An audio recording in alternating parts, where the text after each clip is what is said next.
তাআলার ডান পাশে নূরের মিম্বারের উপরে বসতে পাবে ন্যায়পরায়ণ নেতা, ন্যায়পরায়ণ হেড মাওলানা, হেডমাস্টার, প্রিন্সিপাল, সমাজের দায়িত্ব পালন করে যারা ন্যায়পরায়ণ ভাবে, তারা আল্লাহর পাশে নূরের মিম্বারের উপরে বসতে পাবে। এই কথা মুহাম্মদ সাল্লাল্লাহু আলাইহি সাল্লাম বলেন। তাতে তিনি বললেন, আল্লাযীনা ইয়াদলুনা, যারা ইনসাফ করে, ফি হুকমিহিম, নেতৃত্বে, ওয়া আহলিহিম, পরিবারে, ওমা আলু, যেখানে যেখানে দায়িত্ব পালন করে জনগণের, সেখানে তারা এই নূরের মিম্বারের উপরে বসবে। রাসূল সাল্লাল্লাহু আলাইহি সাল্লাম বলেন, তিন শ্রেণীর মানুষ জান্নাতে যাবে।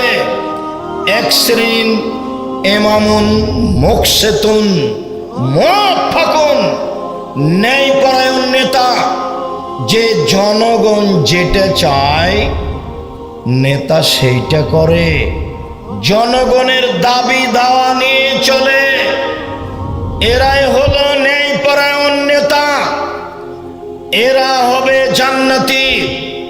শুনুন সম্মানিত দিনী ভাই বোন, এবার এ অংশ ছেড়ে দিয়ে এইটা কেমন কাজ সেইটা বুঝি। আবু উসমান বলেন, একদা ওমর রাদিয়াল্লাহু তাআলা আনহু আমাদের নিকটে পত্র লিখলেন। আমরা তখন আজেরবাইজানে ছিলাম। এক খেলে চেয়ে থাকবেন আমার দিকে, অতীব গুরুত্বপূর্ণ কথা পেশ করা হচ্ছে। আবু উসমান বলেন, আমরা ছিলাম আজেরবাইজানে, ওমরের পক্ষ থেকে একটি পত্র আসলো। পত্রে লেখা আছে, পৃথিবীর মানুষ, নেতৃত্ব তোমার পরিশ্রমের কারণে আসেনি। অমিন কাদ্দাবিকা, নেতৃত্ব তোমার বাপের পরিশ্রমের কারণে আসেনি। ওয়ালা কাদ্দে উম্মেকা, নেতৃত্ব তোমার মায়ের পরিশ্রমে আসেনি। অতএব আসবে ফিন্নাস ফি রিহালিহিম, প্রত্যেকটা মানুষ বাড়িতে কি অবস্থায় আছে তুমি খোঁজ নাও। চেয়ারম্যান, মেম্বার, এমপি, মন্ত্রী, হেড মাওলানা, হেডমাস্টার, দেশের সরকার, প্রত্যেকটা লোক তার বাড়িতে কি অবস্থায় আছে অক্ষরে অক্ষরে তল্লাশি চালাও। কামা তাসবু ফি রাহলিকা, নিজের পরিবারের উপরে যেভাবে খোঁজ খবর রাখো, নিজের স্ত্রী ছেলে মেয়েকে যেভাবে দেখো, সেইভাবে অধীনস্থ জনগণকে দেখো। দুই,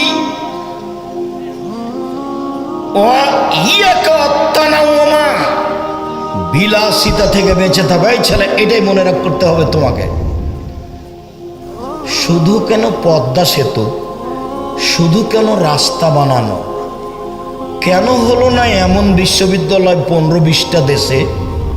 ভারতে কেন যাব চিকিৎসা নিতে? ভারতের বড় বড় যেটা মেয়ে ডাক্তার, ছেলে ডাক্তার, লক্ষ লক্ষ টাকা বেতন দিয়ে ওকে কিনে নিব। ওই সরকার দিয়েছে 10 লক্ষ টাকা বেতন, আমি দেবো 20 লক্ষ টাকা বেতন। আমার মেয়েরা এখানে ডাক্তারি শিখবে। হাজার হাজার শত শত বিশ্ববিদ্যালয় গড়ে উঠবে বাংলাতে। সেইটা না হয়ে রাস্তা কেন এত? তো বলছে যে এতই টাকা মেরে খাওয়া যায়। পদ্মা সেতু কেন? তো তাহলে আব্দুল্লাহ বলছে যে পদ্মা সেতুর সবাই যে দাস, টাকা মেরে খাওয়া যায়, সেই জন্য বিশ্ববিদ্যালয় করলে কি হয়? মেয়েদের প্রতিষ্ঠান ভিন্ন করে করলে কি হয়? কোটি কোটি টাকা এখানে খরচ করলে কি হয়? ছেলে মেয়ের শিক্ষার পিছনে বিলাসিতা থেকে বেঁচে থাকবা। উমর লিখছেন, এলাকার দায়িত্বশীল এক সারা দেশের মানুষকে অক্ষরে অক্ষরে সূক্ষ্মভাবে তল্লাশি চালিয়ে দেখো কেমন আছে তারা। যেমন ভাবে নিজের পরিবারকে তল্লাশি চালিয়ে দেখো, নিজের পরিবার আর দেশ তোমার কাছে সমান সমান। এই কথা লিখলেন উমর রাদিয়াল্লাহু তাআলা আনহু। 2, বিলাসিতা করবা না, কোণে ঘরে থাকবা বসে, 10-এর পয়সা দিয়ে বিলাসিতা করো না।